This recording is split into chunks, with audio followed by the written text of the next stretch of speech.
ಗೃಹ ರಕ್ಷಕ ದಳದವರು ಇವತ್ತು ಜಿಲ್ಲಾಧಿಕಾರಿ ಕಚೇರಿ ಒಂದು ಮನವಿ ಕೊಡಕ್ಕೆ ಬಂದಿರಿ. ಯಾಕೆ ಸರ್, ಏನು ಸಮಸ್ಯೆ ಆಗೈತಿ? ಸರ್, ನಮಗೆ ನಿರಂತರ ಡ್ಯೂಟಿ ಇಲ್ಲ. ಮತ್ತು ನಮಗೆ ವರ್ಷದಾಗ 3 ತಿಂಗಳ ಡ್ಯೂಟಿ ತೊಗೋತಾರೆ ರೀ. ಉಳಿದ ಟೈಮ್ದಾಗ ನಾವು ಬೇರೆಯವ್ರ ಕಡೆ ಕೆಲಸಕ್ಕೆ ಹೋಗ್ಬೋದಾಗ್ತದೆ. ಅವರು ಕೆಲಸ ಬಿಡಿಸಿಬಿಡ್ತಾರೆ ರೀ. ಅಲ್ಲಿನೂ ಇಲ್ಲ, ನಾವು ಇಲ್ಲಿನೂ ಇಲ್ಲ. ನಮ್ಮದು ಪರಿಸ್ಥಿತಿ ಭಾಳ ಗಂಭೀರ ಆಗಿದೆ ರೀ. ನಮ್ದು ಯಾವುದೂ ಒಂದು ಸವಲತ್ತಿಲ್ಲ. ಒಂದು ಬಸ್ ಪಾಸ್ ಇಲ್ಲ, ಒಂದು ಡ್ಯೂಟಿ ನಮಗೆ ಖಾಯಂ ಡ್ಯೂಟಿ ಇಲ್ಲ. ನಮಗೆ ತಿಂಗಳಿಗೆ ಒಂದು 3 ದಿವಸ 2 ದಿವಸ ಹಿಂಗೆ ಡ್ಯೂಟಿ ಕರಿತಾರೆ ರೀ. ಹೋಳಿ ಹುಣ್ಣೆ ಆಯಿತು, ಮತ್ತು ಇದು ನಮ್ಮ ಮೊಹರಮ್ಮ, ಗಣಪತಿ, ದಸರಾ, ದೇವಿದು ಇವೆಷ್ಟು ಡ್ಯೂಟಿ ಕರಿತಾರೆ. ಅದ್ರ ಹೊರತುಪಡಿಸಿ ಮತ್ತು ಯಾವುದೂ ಡ್ಯೂಟಿ ಇಲ್ಲ.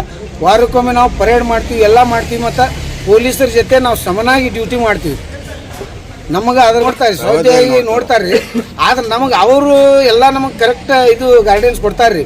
ಆದ್ರೆ ನಮಗೆ ಇಲ್ಲಿ ಸರ್ಕಾರದವ್ರು ನಮಗೆ ಅದ್ರ ಬಗ್ಗೆ ಏನೂ ತೊಗೊಳಲ್ಲ ಕಾಳಜಿ.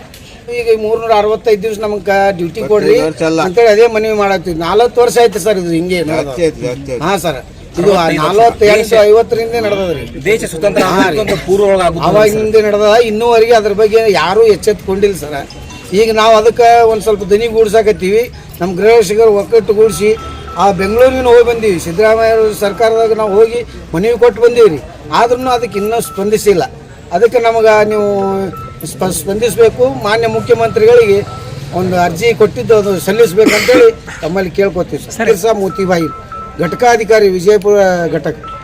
ಕರ್ನಾಟಕ ರಾಜ್ಯದ ಗೃಹ ರಕ್ಷಕರ ಸಾಂದರ್ಭಿಕ ಕರ್ತವ್ಯಕ್ಕೆ ಬದಲಾಗಿ 365 ದಿನಗಳ ಪೂರ್ಣಾವಧಿ ಕರ್ತವ್ಯ ನೀಡಲು ಕೋರಿ ಈ ಮೇಲ್ಕಂಡ ವಿಷಯಕ್ಕೆ ಸಂಬಂಧಿಸಿದಂತೆ ನಮ್ಮ ಕರ್ನಾಟಕ ರಾಜ್ಯದಲ್ಲಿ 25,882 ಗೃಹ ರಕ್ಷಕರು ಇರುತ್ತಾರೆ. ಅವರಲ್ಲಿ 21,327 ಪುರುಷರು ಮತ್ತು 4,555 ಮಹಿಳಾ ಗೃಹ ರಕ್ಷಕರು 426 ಘಟಕಗಳಲ್ಲಿ ಕರ್ತವ್ಯ ನಿರ್ವಹಿಸುತ್ತಿದ್ದಾರೆ. ರಾಜ್ಯ ಮತ್ತು ಹೊರರಾಜ್ಯ ಚುನಾವಣೆ, ಕರ್ತವ್ಯ ತುರ್ತು ಸರ್ಕಾರಿ ಕಾರ್ಯಕ್ರಮಗಳು, ರಾಷ್ಟ್ರೀಯ ಮತ್ತು ನಾಡ ಹಬ್ಬ, ಗಣಪತಿ ಹಬ್ಬ, ದಸರಾ ಮತ್ತು ಜಾತ್ರೆಗಳ ಬಂದೋಬಸ್ತ್ ಒಟ್ಟು ಸೇರಿ ವರ್ಷದಲ್ಲಿ 3 ತಿಂಗಳು ಮಾತ್ರ ಕರ್ತವ್ಯ ಸಿಗುತ್ತದೆ.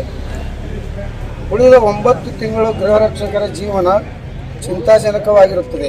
ಈ ರೀತಿ ಅತಂತ್ರ ಕೆಲಸದಿಂದ ಗೃಹ ರಕ್ಷಕರಿಗೆ ಮದುವೆಯಾಗಲು ಯಾರೂ ಹೆಣ್ಣು ಕೊಡಲು ಮುಂದೆ ಬರುತ್ತಿಲ್ಲ. ಸಾವಿರಾರು ಗೃಹ ರಕ್ಷಕ ಮದುವೆಯಾಗದೆ ಹೊಂದಿರುತ್ತಾರೆ. MA, LLB, BA, B.Ed ಇನ್ನೂ ಅನೇಕ ಪದವಿಗಳನ್ನು ಪಡೆದರೂ ಒಟ್ಟು 5,000ಕ್ಕೂ ಹೆಚ್ಚು ಪದವೀಧರರು ಗೃಹ ರಕ್ಷಕ ಕರ್ತವ್ಯದಲ್ಲಿ ಸೇವೆ ಸಲ್ಲಿಸುತ್ತಿದ್ದಾರೆ.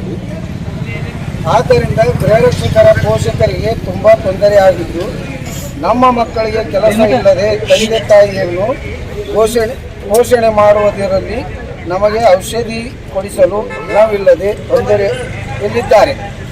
ಮಕ್ಕಳ ವಿದ್ಯಾಭ್ಯಾಸ, ಮನೆ ಬಾಡಿಗೆ ನಮ್ಮ ಮಕ್ಕಳು ಪರದಾಡುತ್ತಿದ್ದಾರೆ.